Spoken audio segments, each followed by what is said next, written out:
کی رہنمائی نہ ملے۔ جہاں تک طب نبوی کا تعلق ہے، طب نبوی کا تعلق وحی الہی سے ہے۔ حضور اکرم صلی اللہ علیہ وسلم جو ارشاد فرمائیں وہ اللہ وحی کی صورت میں اپنے محبوب کو عطا فرماتا ہے۔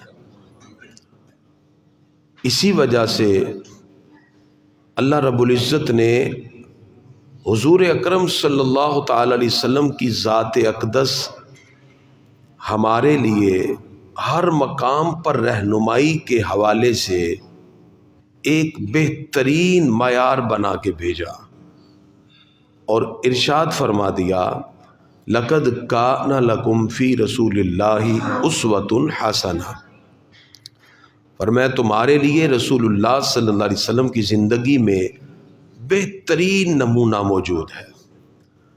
اس لیے اللہ تعالی ہمیں جسمانی صحت دے تو ہم طب نبوی کے اصولوں کے مطابق اس صحت کو برقرار رکھ سکتے ہیں، اور اگر انسان بیمار ہو جائے تو بھی حضور اکرم صلی اللہ علیہ وسلم فرماتے ہیں کہ دوا کر لیا کرو اے اللہ کے بندو، اس لیے کہ اللہ تعالیٰ نے جتنی بیماریاں پیدا کی ہیں ساتھ ہی ان کی دوا بھی پیدا کر دی ہے، سوائے مرض موت کے وہ اس سے مستثنا ہے۔ یعنی موت کے علاوہ ہر بیماری کا علاج بھی اللہ رب العزت نے اتارا ہے۔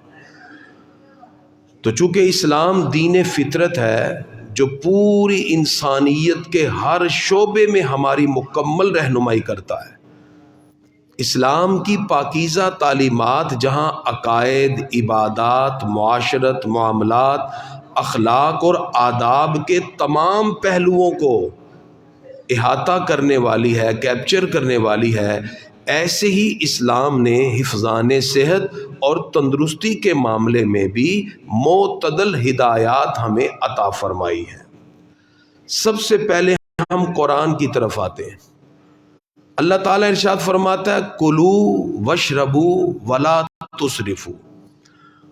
یہ صحت کے اعتبار سے، میڈیکل کے اعتبار سے قرآن کی آیت بہترین ہمیں بنیادیں فراہم کرتی ہے اپنی صحت کو برقرار رکھنے کے لیے۔ اللہ فرماتا ہے کلو وشربو، کھاؤ اور پیو، ولا تسرفو، اور اسراف نہ کرو۔ اس کا مطلب کہ انسان کو اعتدال کی راہ اپنانی چاہیے، اعتدال سے بڑھنا۔ اگر آپ کے کھانے میں ہوگا تو آپ بیمار ہو جائیں گے، آپ کی زندگی میں ہوگا تو آپ بیلنس لائف سے ہٹ جائیں گے، اور اسلام نے ہمیں ایک بیلنس لائف کا حکم دیا ہے۔ انا جعلناکم امۃ وسطا، اللہ فرماتا ہے میرے محبوب کی امت ہم نے تمہیں معتدل امت بنا کے بھیجا ہے۔ ہماری جب تک بیلنس لائف نہیں ہوگی تو زندگی کے اندر ہم نہ اپنے اعتبار سے اور نہ ہی ہم دوسروں کے اعتبار سے فائدہ مند ہو سکتے ہیں۔ صحت اللہ کی بہت بڑی نعمت ہے، انسان کا وجود ہی صحت سے ہے، اور اسلامی تعلیمات کے مطابق جو مضر اشیاء ہیں جو انسان کو نقصان دے سکتی ہیں اس میں کئی چیزیں ہیں، مثلا آپ کا زیادہ کھانا، زیادہ سونا، یا بہت کم کھانا یا کم سونا، یا حد سے زیادہ فارغ رہنا اور اپنے ذہن کو مختلف پریشانیوں میں مبتلا کر لینا۔ یہ ساری چیزوں میں اسلام ہمیں کہتا ہے کہ اپنی زندگی میں اعتدال کا رویہ اپنا لیجئے، یعنی معتدل کھائیں۔ اسلام کا کیا تصور ہے؟ طب نبوی کا بہترین فارمولہ ہے کہ آپ اتنا کھائیں کہ آپ کی بھوک ابھی باقی ہو اور آپ لقمہ چھوڑ دیں۔ آپ اس کو اپنا کے دیکھیں۔ آج میڈیکل سائنس ڈیفرنٹ ایکسپیریمنٹ کے بعد بتا رہی ہے، ہمارے آقا نے 1400 سال پہلے بتا دیا۔ اور پھر اگر آپ اپنی زندگی میں ایک منظم اور مرتب سسٹم لے کے چلتے ہیں، کھانے پینے کے اوقات، سونے کے اوقات، ان تمام چیزوں میں اپنی ہلکی پھلکی ورزش رکھیں، چہل قدمی رکھیں، یہ ساری چیزیں جس وقت آپ کے ساتھ جڑی رہیں گی تو اس طرح اللہ تعالیٰ آپ کو ایک صحت مند بدن بھی عطا فرمائے گا۔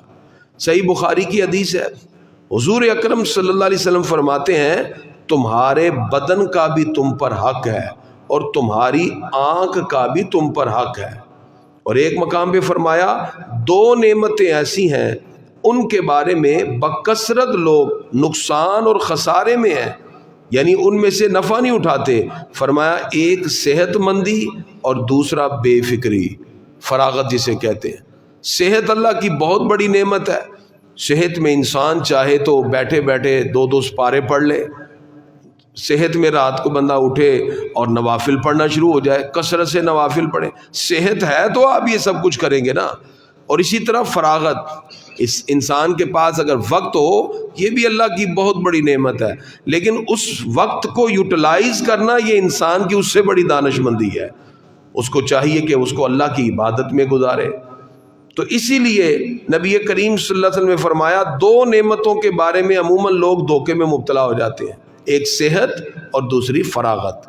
لہذا صحت مند زندگی کے لیے انسان کو اسلام نے جو اصول عطا فرمائے اس کے اندر اللہ رب العزت کی طرف سے جو ہمیں احکام ملے وہ یہی ہے کہ انسان اپنی خوراک میں سب سے پہلے غور کرے، اور اسلام نے اس میں کنسیپٹ یہ دیا کہ کھاؤ زمین میں سے حلال اور پاک، کلو مما فی الارض حلالا طیبا۔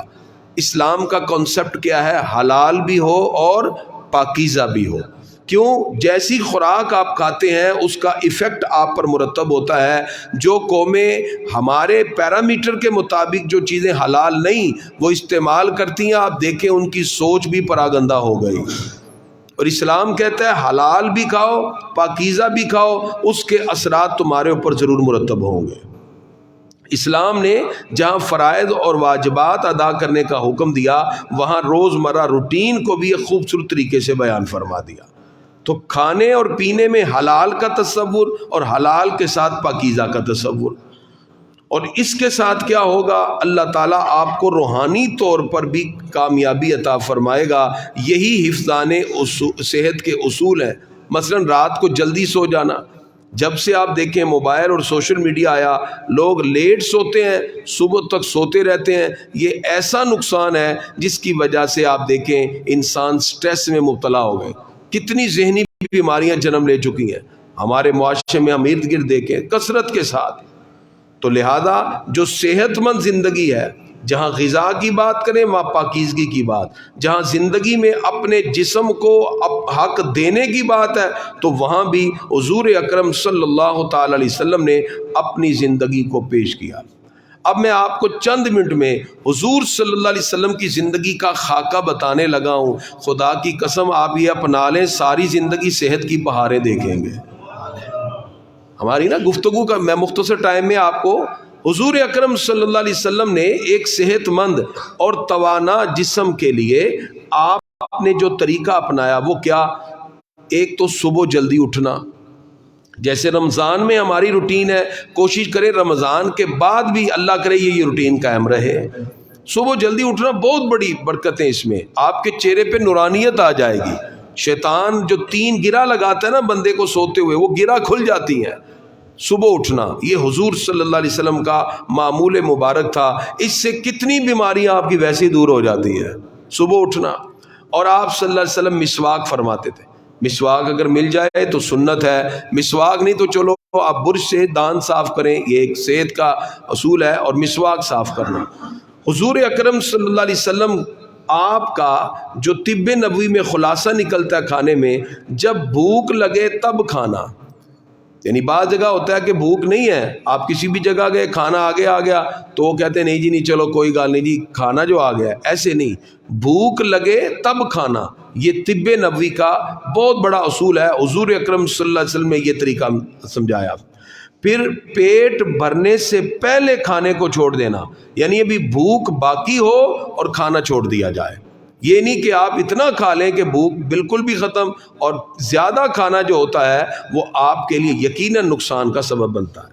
حضور اکرم صلی اللہ علیہ وسلم کی زندگی میں سادہ غذا کا استعمال کرنا یہ آپ کا طرہ امتیاز رہا۔ سادہ غذا، بڑی لمبی مرغن غذائیں اور چٹپٹی چیزیں، اس سے نقصان ہوگا۔ پھر صبح نماز کے بعد موقع ملے تو آپ واک کریں. جیسے ہماری مسجد میں ہم تھوڑی دیر کے لیے درس قرآن رکھتے ہیں، اس میں آپ کو روحانی بالیدگی ضرور ملے گی. اس کے بعد ظاہر بات جب آپ گھر سے چل کے مسجد میں آتے ہیں، کم از کم اتنا ہی چل جائیں، اور مسجد سے چل کے گھر میں جائیں گے، اتنی واک بھی مل جائے گی، دیکھیں آپ کی زندگی میں بہار آ جائے گی. اور اگر زیادہ تھوڑی سی واک کر سکتے ہیں تو واک کریں. آپ دیکھ لیجئے گا اس کے اندر کتنا پیارا آپ کو صحت کا ایک بہترین اصول مل جاتا ہے. اس کے بعد دوپہر کے کھانے کے بعد تھوڑی دیر قیلولہ کرنا، تھوڑی دیر آرام. یہ حضور صلی اللہ علیہ وسلم کی سنت مبارکہ ہے، تھوڑی دیر آرام کرنا. پھر رات کے کھانے کے بعد چہل قدمی کرنا، اور کھانا کھانے سے پہلے ہاتھ کو دھونا. پھر پانی کو 3 سانسوں میں پینا، پانی بیٹھ کر پینا.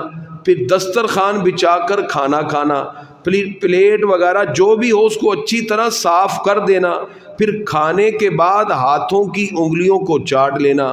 ہر وہ چیز جو انسان کی صحت کو نقصان دے، جس کے اندر نشاور چیزیں ہو سکتی ہیں اور باقی چیزیں جو نقصان کا سبب بنے، ایسی تمام چیزوں کو ترک کر دینا. یہ ساری وہ چیزیں تھیں جس کو آج بھی آپ اپنائیں. یہ طب نبوی کا خلاصہ ہے. اللہ تعالیٰ آپ کو صحت مند زندگی عطا فرما دے گا. اب یہ جو رمضان ہے یہ ہمارے لیے بڑا بہترین طریقہ ہے. ہم اپنی روٹین لائف کو چینج کریں. مثلا بعض لوگ صبح 9 بجے اٹھ کے ناشتہ کرتے تھے، کوئی 10 بجے اٹھ کے ناشتہ کرتا ہے. اللہ کا شکر ہے ہم سحری کے لیے اٹھتے ہیں، ہماری روٹین چینج ہو گئی، اب چینج ہو گئی. اسی طرح بعض لوگ درمیان میں کھا رہے ہیں، پی رہے ہیں، بھوک ہے نہیں ہے، اب وہ روٹین کم ہوئی. اب یہ جو روزہ ہے یہ آپ کو میڈیکلی اتنا مضبوط کر دیتا ہے کہ آپ کی جو روٹین اللہ نے سحری سے افطاری تک کی بنا لی، اگر آپ اس کو قائم رکھ کے آگے چلیں گے، آپ دیکھیں آپ کو ایک صحت مند زندگی خوبصورت نصیب ہو جاتی ہے. تو اس کے لیے جو اسلام نے اصول عطا فرمائے اس کے اندر اپنی زندگی کو بیلنس لے کے چلنا، اعتدال کے ساتھ چلنا، حد سے نہ بڑھنا. اور یہی وہ چیزیں ہیں جس کی وجہ سے انسان کی زندگی میں بہار آتی ہے.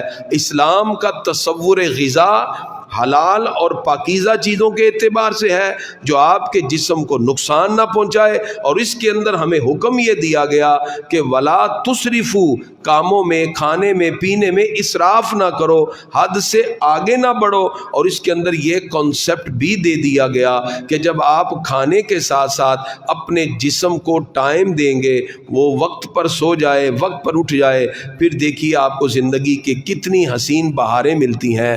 اللہ رب العزت کی بارگاہ میں دعا ہے جہاں ہم عبادت، ریاضت، ان چیزوں میں حضور صلی اللہ علیہ وسلم کی زندگی کو اپنے سامنے رکھتے ہیں، اللہ تعالی ہمیں اپنی جسمانی صحت میں بھی اپنے آقا کی پیاری زندگی کو اپنے سامنے رکھ کر اپنی صحت کا خیال رکھنے کی توفیق عطا فرمائے.